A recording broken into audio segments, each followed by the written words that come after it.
Agora sim, queridos, vamos estar entrando na nossa reflexão dessa noite.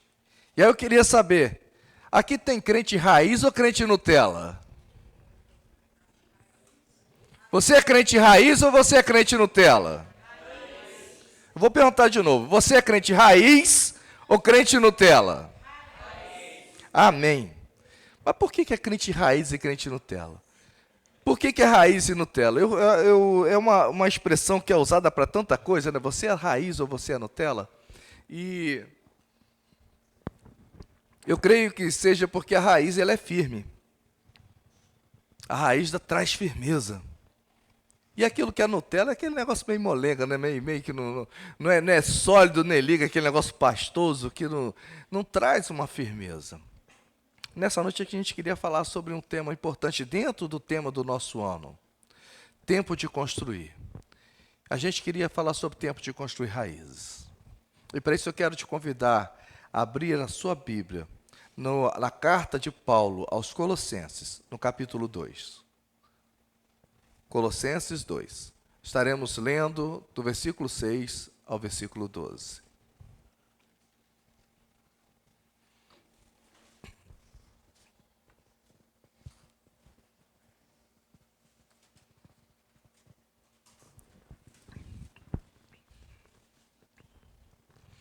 Para você que encontrou, você pode estar lendo na sua Bíblia. Eu vou estar lendo na versão NVI, que é a mesma que está sendo projetada para vocês, transmitida aí para vocês, e vocês poderão estar acompanhando comigo. Diz assim, queridos: portanto, assim como vocês receberam a Cristo Jesus, o Senhor, continuem a viver nele, enraizados e edificados nele, firmados na fé, como foram ensinados, transbordando de gratidão. Tenham cuidado para que ninguém os escravize a filosofias vãs e enganosas, que se fundamentam nas tradições humanas e nos princípios elementares desse mundo, e não em Cristo. Pois em Cristo habita corporalmente toda a plenitude da divindade, e por estarem nele, que é o cabeça de todo o poder e autoridade, vocês receberam a plenitude. Nele também vocês foram circuncidados, não com a circuncisão feita por mãos humanas, mas com a circuncisão feita por Cristo, que é o despojar do corpo da carne. Isso aconteceu quando vocês foram sepultados com ele no batismo, e com ele foram ressuscitados mediante a fé no poder de Deus, que o ressuscitou dentre os mortos. Feche os seus olhos mais uma vez. Vamos estar orando ao nosso Deus, falando com o nosso Deus. Senhor Deus, Pai, ó Pai. Obrigado, Senhor, pela oportunidade que nós temos de estar lendo a Tua Palavra. E nesse momento, Senhor, em que nós estamos buscando, ó Pai, raízes cada vez mais fortes no Senhor. Pedimos, ó Pai, a sabedoria do Senhor. Pedimos, Senhor, a iluminação do Teu Santo Espírito para compreender a Tua Palavra, o que o Senhor quer e o que o Senhor espera de nós, ó Deus. Por isso, ó Pai, não deixe, Senhor, que voz humana nenhuma, Pai, venha sobressair, venha se sobrepor a Tua voz nesse momento. Que eu seja apenas um instrumento do Senhor. E que possamos, ó Pai, ouvir a Tua Palavra, gravar, guardar a Tua Palavra em nossa mente e nosso coração, para que venhamos a praticar a Tua Palavra, Senhor. Para que venhamos, ó Pai, a nos apresentar ao Senhor, e toda vez que nos apresentarmos ao Senhor, chegarmos ao Senhor como obreiros aprovados, ó Pai. Por isso, Senhor, fala conosco, ó Pai. Precisamos ser transformados pelo Senhor, em nome de Jesus. Amém. Queridos, esse texto está inserido na carta aos Colossenses, e essa carta foi escrita pelo apóstolo Paulo, por volta do ano 60, no meados do ano 60 da era cristã. Foi um período em que Paulo estava preso numa prisão domiciliar em Roma. Enquanto ele estava preso, ele escreveu essa carta a Colossos, aos crentes da igreja, aos colossenses, dando algumas orientações, ensinando algumas doutrinas. Porque a igreja de Colossos, queridos, ela estava sendo atacada nesse exato período da história da humanidade, por falsas doutrinas. Essas doutrinas misturadas ao legalismo judeu, misturadas às filosofias gregas e também ao misticismo oriental. Eram doutrinas que estavam sendo ensinadas dentro das igrejas. Doutrinas que estavam tentando perverter as pessoas, tentando corromper as pessoas, desviar as pessoas do verdadeiro foco, do verdadeiro alvo que é Jesus Cristo. E dentre essas doutrinas que estavam sendo ensinadas na igreja de Colossos, a gente poderia ver, a gente pode observar, a gente pode destacar a observância ao sábado, que era seguido pelo judeu, uma forma de retornar ao judaísmo. Uma vez Cristo consumando todas as coisas, trazendo sentido a todas as coisas, aquele povo estava retornando, tentando, ou melhor, aqueles falsos mestres estavam tentando ensinar as pessoas e levar as pessoas a retornar ao judaísmo e às práticas judaicas, como a observância dos sábados, como as leis alimentares, leis essas do que poderiam comer, do que não poderiam comer, das cerimônias judaicas, dando plena importância às cerimônias judaicas, como fonte de salvação. A circuncisão como condição para a salvação. E também, paz, meus irmãos, a adoração aos anjos. Tiago, dá só um grauzinho para mim aqui na frente. E nesse capítulo, queridos, Paulo traz uma exortação aos crentes, aos colossenses, aos crentes da igreja de Colossos. E a gente, ao ler esse capítulo, você vai ter a oportunidade de ler na sua casa, a gente vai entender que Paulo exorta o povo a tomar cuidado com essas filosofias, com essas tradições humanas, conforme nós lemos nessa perícope. A tomar cuidado quanto à adoração aos anjos, conforme está descrito lá no versículo 18, desse mesmo texto. Colossenses 2, 18, Paulo faz um alerta, uma exortação contra a adoração aos anjos. Ele faz uma exortação aos crentes para permanecerem enraizados em Cristo. E esse é o tema da mensagem dessa noite. Tempo de construir raízes, enraizados em Cristo. Tempo de construir raízes em Cristo. Quando pensamos em raízes, queridos, a ciência nos diz que a raiz ela é um órgão de uma planta. E esse órgão desse vegetal, ele possui duas funções principais. A primeira dessas funções é fixar essa planta, fixar esse vegetal ao solo, para mantê-lo firme, para que não se derrube com qualquer tipo de vento. E a segunda função da raiz é a absorção de água, a absorção de nutrientes, que irão alimentar esse vegetal, que irão dar sobrevivência a esse vegetal, que irão nutrir esse vegetal, que vão fazer esse vegetal, essa planta, essa árvore se desenvolver. Portanto, a raiz ela tem um papel vital na sobrevivência dessa planta.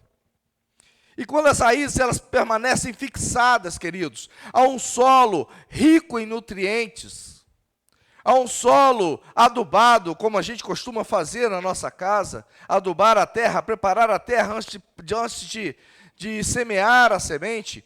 Quando essa raiz ela encontra esse solo rico, ela traz a certeza de permanecer, das raízes permanecerem saudáveis e fortes. De ter raízes saudáveis e fortes. E raízes fortes, queridos, resultam em árvores fortes. Uma árvore só pode permanecer forte e firme, porque ela tem raízes profundas, fortes e firmes. E nada pode parar o crescimento de uma raiz que é forte, de uma raiz que é saudável, de uma raiz que está em crescimento. E aí, eu me lembro da nossa casa lá em Gruçaí, que nós tivemos um problema com uma árvore que nós havíamos plantado, que havia sido plantada na frente da nossa casa, e as raízes começaram a se espalhar e começaram a tomar o espaço e o crescimento, e nada poderia parar esse crescimento. Ela conseguiu fazer uma rachadura no muro. Essa raiz conseguiu fazer uma rachadura na calçada. Já estava entrando na varanda, quebrando o piso da varanda. E a gente entende, queridos, que uma raiz forte, uma raiz saudável, nada pode parar o crescimento dessa raiz. Nem calçada, nem concreto, nem muros, nem parede pode parar o crescimento dessa raiz. E aquela barreira que ela não consegue transpor, ela contorna. Mas o crescimento é contínuo. O crescimento, ele é contínuo e ele é frequente. O crescimento não pode ser parado. Isso me lembra ao texto de Mateus 13, da parábola do semeador, queridos. Em que o solo, ele é muito responsável pelo tipo de raiz que vai ter. E aí eu me lembro que uma das raízes, quando o semeador saiu a semear, jogou em vários tipos de solo, só que ele encontrou um tipo de solo específico, um solo pedregoso. E essa semente caiu nesse solo pedregoso. A palavra do Senhor diz que a terra não era profunda. E então logo saiu o sol. E o sol nesse texto, queridos, quer dizer as provações da vida. Quer dizer os problemas da vida. As tribulações do nosso cotidiano. As perseguições. As crises. E aí quando surgiu esse sol, a planta se queimou e secou, conforme diz a palavra de Deus. Porque a planta não possuía raiz. E aí quando eu olho para esse mundo, querido, para o mundo que nos cerca, para o mundo ao qual nós estamos inseridos, eu vejo pessoas com raízes fixadas, vejo pessoas enraizadas em muitas coisas e até mesmo em pessoas, enraizadas em tantas outras coisas que não é Jesus Cristo, que não Jesus Cristo. Vejo pessoas enraizadas no dinheiro, nessa luta desenfreada por estar buscando cada vez mais dinheiro, cada vez mais a aquisição de bens, pessoas enraizadas nos bens, pessoas enraizadas num trabalho, no serviço, numa ascensão profissional, a ponto de não ter tempo mais para nada, a não ser buscar essa ascensão profissional como satisfação para a sua própria vida. Vejo pessoas enraizadas na manutenção de uma posição social, em que ela se torna escrava daquilo em que ela se tornou, e aquilo em que ela está inserida. E aí precisa fazer essa manutenção da sua posição social, se torna escrava disso, enraizada nesse meio. Vejo pessoas enraizadas em princípios, em valores, e em doutrinas impostas por um grupo social a qual essa pessoa está inserida. Vejo pessoas enraizadas em outras pessoas, porque encontraram um outro ser humano como referência para seguir. E aí essa pessoa começa a seguir não somente as qualidades, mas os mesmos erros daquelas pessoas, as quais elas têm como referência. Pessoas que se tornam enraizadas, que absorvem a mesma característica, o mesmo tipo de caráter, o mesmo tipo de personalidade de outras pessoas, e ficam presas, ficam escravizadas àquilo. E aí a gente entende, querido, que todos esses fundamentos deixam as raízes fracas. Todos esses fundamentos deixam as raízes vulneráveis. Porque pessoas nos decepcionam, querido. Pessoas nos abandonam. Dinheiro, emprego, posição social, não tem garantia vitalícia. Basta uma pequena crise na economia mundial que a gente perde todas essas coisas. E quando essas raízes enfraquecem, queridos, elas comprometem toda a árvore. Mas a Bíblia também nos ensina que o cristão possui raiz.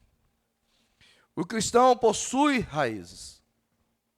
E essas raízes do cristão necessariamente precisam estar fixadas em Jesus Cristo. E quais são as implicações? Quais são as consequências de nós estarmos enraizados em Jesus Cristo? Em primeiro lugar, aquele que mantém, aquele que permanece enraizado em Cristo. Eu deixei aí os pontos da pregação. Aquele que permanece enraizado em Cristo não pode ser enganado, não pode ser escravizado por falsas doutrinas. E aí nós vemos no versículo 8, quando Paulo diz: tenham cuidado para que ninguém os escravize a filosofias vãs e enganosas, que se fundamentam nas tradições humanas e nos princípios elementares do mundo e não de Cristo. Não se deixem ser enganados. Tenham cuidado para que ninguém os escravize. Nós temos sido bombardeados, queridos, a todo momento. Isso não é só um privilégio do cristão, esse tipo de bombardeio, não. Isso não é só para aqueles que estão dentro de uma igreja, não somente para essas pessoas que são bombardeadas, não. Nós estamos sendo bombardeados a todo momento por conceitos, por ideologias e por doutrinas, com a finalidade de corromper tudo aquilo que foi construído, com a finalidade de corromper princípios e valores, com a finalidade de corromper ensinamentos fundamentados em Cristo. Recebemos esses tipos de bombardeio a todo momento. E esse tipo de bombardeio, queridos, esse tipo de ensinamento, de falso ensinamento, ele chega sutilmente no nosso meio. Ele não se mostra como verdadeiramente é. E eu estava lendo uma verdade, uma frase hoje na internet, que eu acho muito interessante, que fala assim: o diabo não tem como tornar o inferno mais agradável. Mas, e sabendo que ele não tem como tornar o inferno mais agradável, ele precisa tornar o caminho que leva ao inferno mais agradável. O inferno não é bonito, queridos. Mas esse caminho que leva direto para o inferno, ele pode ser maquiado. Ele pode ser modificado. Ele pode ser enganoso para nós. Ele pode ser nos apresentado como um caminho agradável. E essas falsas doutrinas, essas falsas ideologias, esses falsos princípios e ensinamentos, eles são apresentados como meia-verdades para nós. Eles são apresentados como meia-verdade. E tem o propósito, queridos, de enganar, se possível, até os escolhidos. Tem o propósito de afastar os cristãos de Cristo, desviar o nosso foco de Jesus Cristo, desviar a nossa atenção de Jesus, nos fazer perder o rumo daquilo do que é o nosso alvo, de perder o nosso alvo de vista, e muitas vezes com meias verdades. Naquele tempo, o povo, esses falsos mestres estavam apresentando uma doutrina judaica, que durante muito tempo era a doutrina que era seguida pelo próprio povo de Deus. Mas se torna uma meia-verdade, que quando Jesus Cristo chegou, quando Cristo veio ao mundo e pagou um preço por nós, ele trouxe um outro significado para todas essas coisas. A palavra de Deus diz que o fim da lei é Cristo. Não o fim como término, mas o fim de finalidade. Jesus Cristo trouxe um sentido para a lei, um novo sentido, um novo significado, uma nova finalidade para essa lei. Nós falamos na semana passada sobre maturidade, e aí a gente vê que a gente segue a Bíblia, que a gente obedece aos prescritos, aos ensinamentos bíblicos. Aqueles que não têm maturidade seguem isso por medo de ir para o inferno. Mas aqueles que alcançaram maturidade obedecem a Deus por amor a Deus. E essas pessoas estavam ensinando meias verdades. Quando olho para o povo de Deus hoje, queridos, eu vejo tantas pessoas enganadas com meias verdades, tantas pessoas que são seduzidas, enganadas por profecias falsas, que são muitas vezes disseminadas na nossa própria igreja.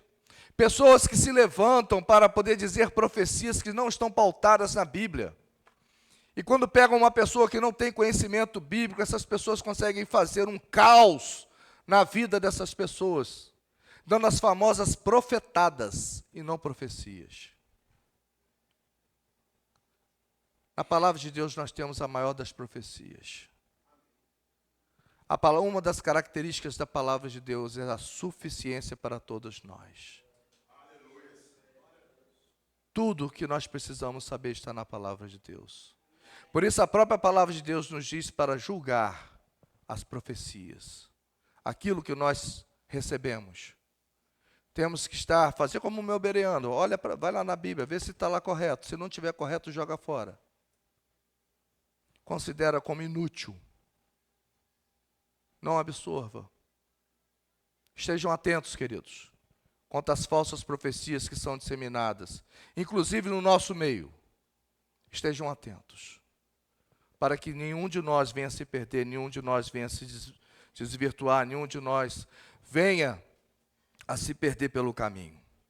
E quando não são combatidos no início, queridos, elas contaminam e destroem toda a igreja. Contaminam e destroem o ser humano e, por consequência, destroem toda a igreja. Mas, em contrapartida, contudo, porém, todavia, entretanto, no entanto, está enraizado em Cristo, não apenas nos nutre daquilo que é necessário para vivermos, como também nos reveste de discernimento, que nos dá a capacidade de rejeitar os falsos alimentos, as falsas doutrinas, os falsos nutrientes que nos são servidos pelo mundo. Estarmos enraizados em Cristo é estar nutrido daquilo que precisamos. Estar enraizado em Cristo é ter discernimento, ser revestido de discernimento para poder dizer não às falsas doutrinas que são ensinadas. Só em Jesus, queridos, nós encontramos tudo aquilo que precisamos para a nossa vida. Só em Jesus encontramos tudo aquilo que é necessário para a nossa vida. Isso porque Jesus Cristo, é a fonte da vida. E Ele é suficientemente para nós. Em segundo lugar, aquele que permanece enraizado em Cristo, ele resiste firme aos impactos da tempestade da vida. E aí a gente entende que muitas são as tempestades da nossa vida. Às vezes tudo parece bem, de repente chega um desemprego na nossa casa. Às vezes tudo parece bem, de repente chega uma doença na nossa casa. Às vezes tudo parece bem, e às vezes chega o luto na nossa casa. Nós não estamos imunes às tempestades da vida. Nós não estamos isentos de vivenciar as crises da nossa vida. Muitas são essas tempestades, e muitos são os ataques investidos contra nós também, queridos. Não só por causas naturais, mas também por pessoas que investem contra nós. E será que nós estamos preparados para enfrentar e para resistir com firmeza às crises e os embates da vida?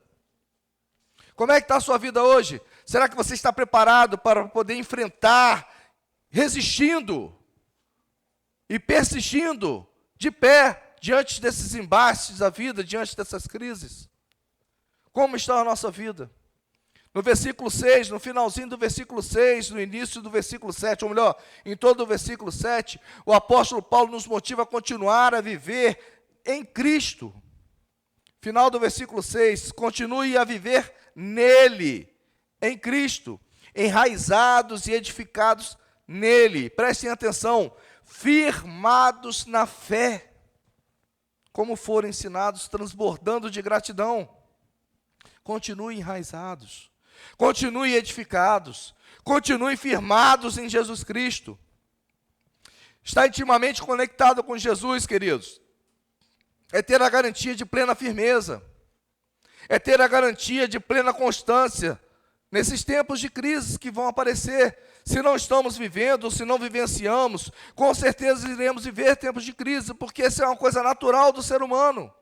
E estar intimamente conectado a Cristo é essa garantia que nós temos, de permanecer firmes e inabaláveis, conforme diz 1 Coríntios 15, eu acho que 58, portanto sejam firmes e constantes, sempre abundantes na obra do Senhor, sabendo que nele o seu trabalho não é vão, firmes e inabaláveis,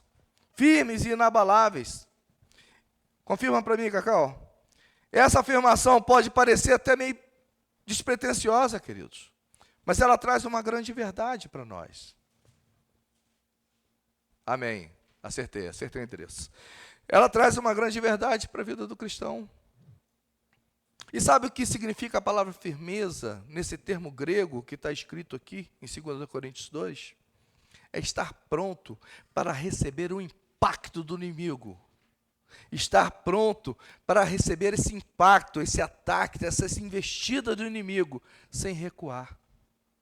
Isso é um termo que era usado nos exércitos, era usado no militarismo na época. E esse firmeza significava exatamente isso, estar no fronte de batalha, pronto para receber o ataque do inimigo, e ali firme, e ali pronto, e ali decidido a não recuar, a não arredar o pé, a não fugir da batalha, mas permanecer lutando. Estarmos enraizados em Cristo, queridos, é estarmos de pé, é permanecermos de pé. A igreja realizada, ou melhor, a igreja enraizada em Cristo, ela resiste com firmeza a qualquer tipo de crise. Ela resiste aos problemas, aos ataques, às tribulações, enquanto ela avança, enquanto ela conquista. Isso que é interessante, isso que é o mais lindo. Quando nós permanecemos enraizados em Cristo, é porque Jesus, ele nos mantém de pé, ele nos mantém firme e nos dá condições de continuar avançando e conquistando. A avançar e vencer a batalha. A igreja precisa estar enraizada em Cristo, porque a igreja, ela é o exército de Cristo, ela é um grande exército de Jesus. Jesus Cristo é o nosso general, nós cantamos aqui, o nosso general é Cristo. E nós não fomos chamados para ser faxineiros ou ser qualquer outra coisa, nós fomos chamados para sermos soldados de Cristo. Não para carregar cavalos, para poder dar banho em cavalos, para cuidar do armamento, para fazer outra coisa, mas para estar no fronte de batalha. Fomos chamados para ser soldados desse grande exército de Cristo. E um soldado preparado, queridos, fomos chamados para sermos soldados preparados. E o soldado preparado, ele permanece na sua posição, com firmeza, pronto para receber esse impacto, esse embate, esse ataque do inimigo, decidido a não recuar, mantendo-se firme e mantendo-se de pé. O soldado preparado, ele não retrocede. O soldado preparado, ele resiste. Um soldado preparado, ele avança. Um soldado preparado vence a batalha que está diante de si. Nós cantamos aqui que nós somos a igreja do Senhor. E essa música nós cantamos muito ano passado. E aí diz que nós não caminhamos pelo que vemos, mas caminhamos pelo que cremos, né? Que nada pode parar a igreja do Senhor. E tem uma partezinha que fala assim: vamos avançar, né? Vamos avançar, não vamos parar de, ninguém pode, a igreja do Senhor. Vamos avançar, não vamos parar de crescer, nós não vamos recuar, queridos. Ninguém pode parar a igreja do Senhor. Quando Jesus estava dialogando com Pedro, Jesus falou assim para Pedro, que ele perguntou: Pedro, o que diz? E vocês o que dizem de mim? E aí Pedro fala assim: tu és o Cristo, filho do Deus vivo. E aí Jesus falou assim: disseste bem, e o que você disse não foi ministrado por homens, mas pelo Espírito Santo de Deus. Pedro, tu és pedra, e sobre essa rocha edificarei a minha igreja. A rocha não era Pedro, a rocha é Jesus. E Jesus continua e complementa: e ninguém pode parar essa igreja. Tu és pedra, sobre essa rocha edificarei a minha igreja, e as portas do inferno não prevalecerão contra ela. Ninguém pode parar a igreja do Senhor. E já caminhando para o final, em terceiro lugar, aquele que permanece enraizado em Cristo. Ele não abre mão de estar em comunhão com Cristo. E também não abre mão de estar em comunhão com a igreja. Nós somos igreja, querido. Nós não podemos nos esquecer que nós somos uma comunidade. nós estamos unidos, ligados, interligados nessa mesma unidade, porque nós somos o corpo de Cristo. Eu sozinho não sou o corpo de Cristo. Você sozinho não é corpo de Cristo. A palavra de Deus quem diz, não sou eu. Diz que somos corpo de Cristo e individualmente membros desse corpo. Sozinho eu sou membro do corpo de Cristo, mas quando eu estou com vocês, junto a vocês, eu me torno com vocês o corpo de Cristo. E ser corpo de Cristo significa estar ligado em unidade, estar ligado em comunhão. E quando nós estamos profundamente enraizados em Cristo, nada e nem ninguém pode destruir essa relação de unidade, porque é um propósito em comum. E a palavra de Deus diz que tudo que nós concordarmos na terra será concordado no céu. E se nós tivermos essa predisposição de estarmos andando em unidade, em comunhão, o Senhor nos dará capacidade, o Senhor nos dará força para que a gente continue prevalecendo, para que a gente continue unidos. Ninguém pode destruir essa relação de unidade. Pois nós estamos, sabe por quê, querido? Nós estamos fundamentados numa mesma base.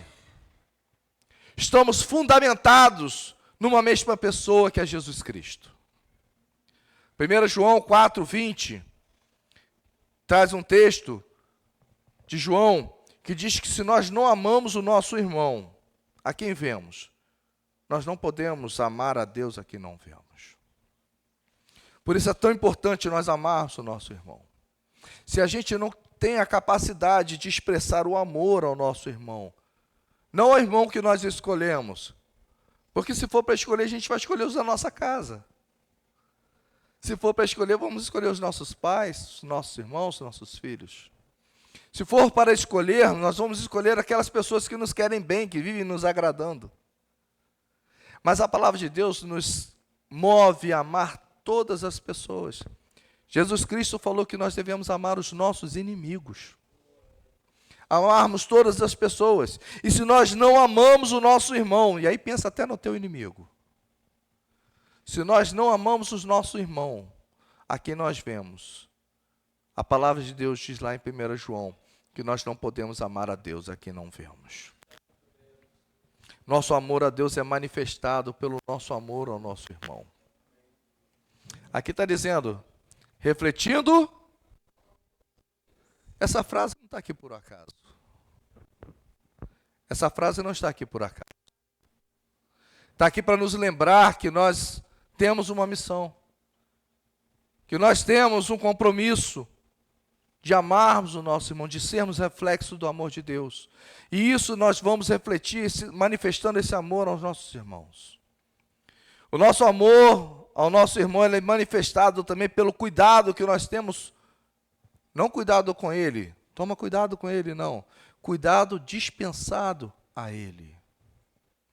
É olhar para a necessidade do nosso irmão estar pronto para agir em relação a essa necessidade, para sanar essa necessidade.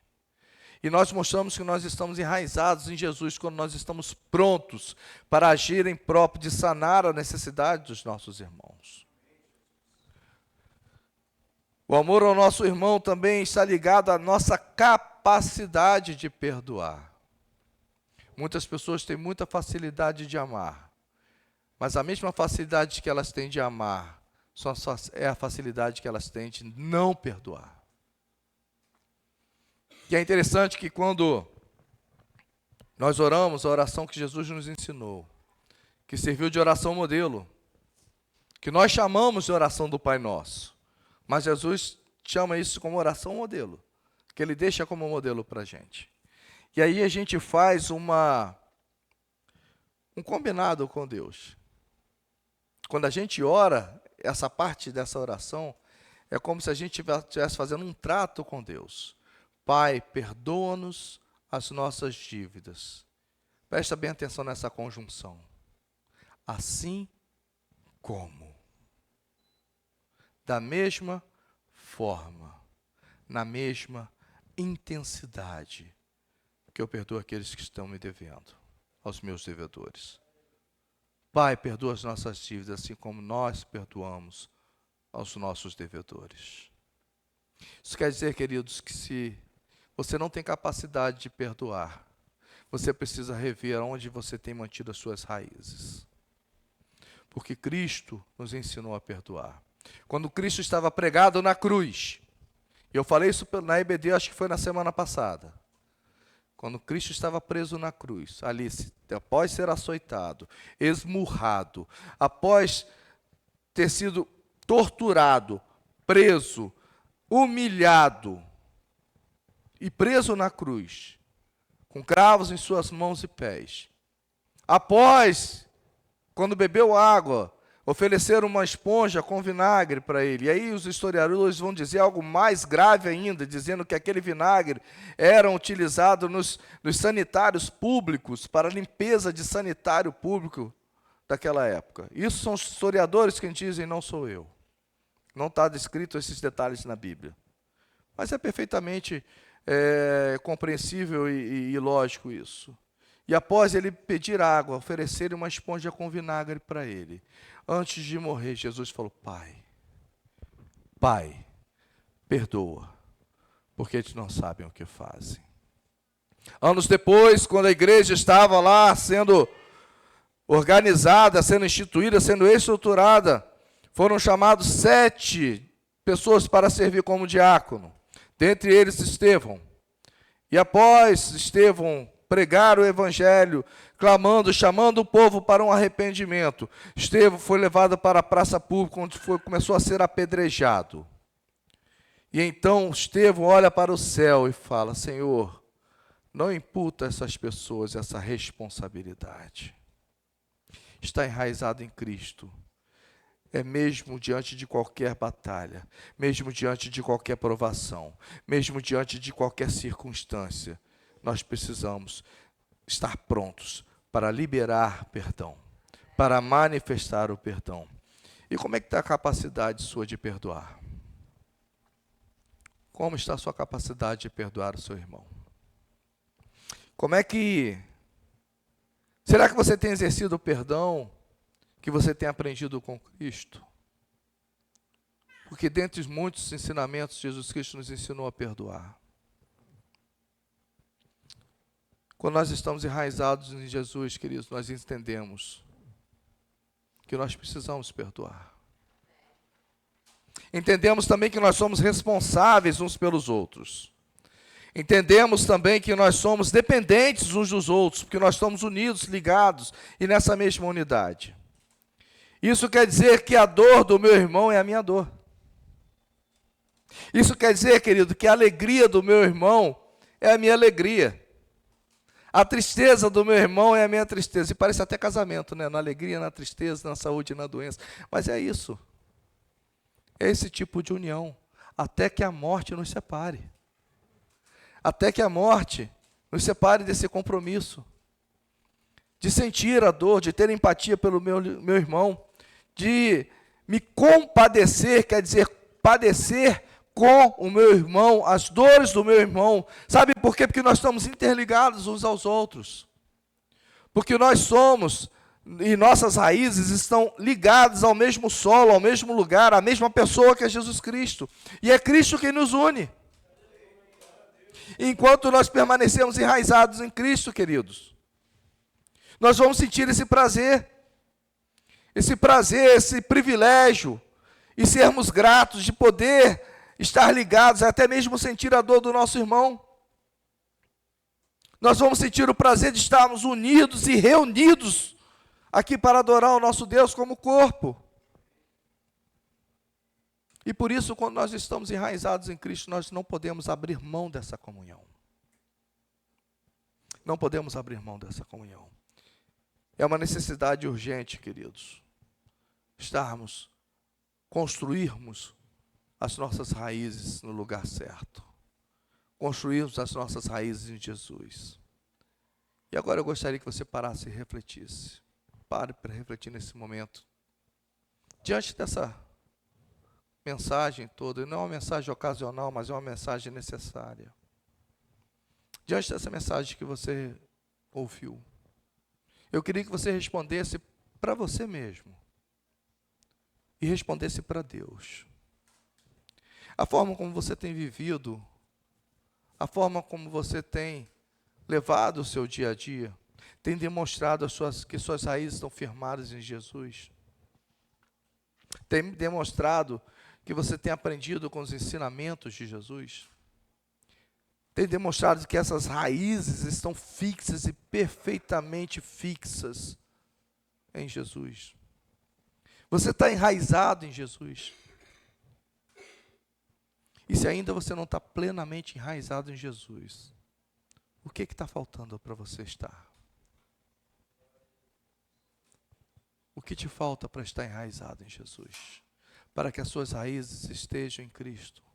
Para que você esteja enraizado e edificado em Jesus. Nesse momento, querido, eu queria que, com toda a sinceridade no mundo, não olhasse para ninguém do seu lado.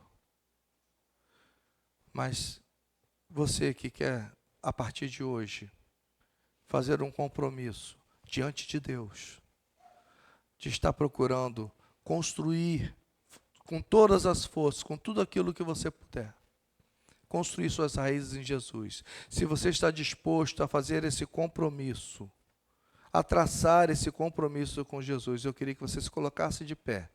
E aí eu não estou falando com pessoas não crentes, estou falando com toda a igreja. Se você quer ter esse compromisso diante de Jesus, eu queria que você se colocasse de pé, para que a gente possa estar orando. Eu sou o primeiro a me colocar de pé. Amém.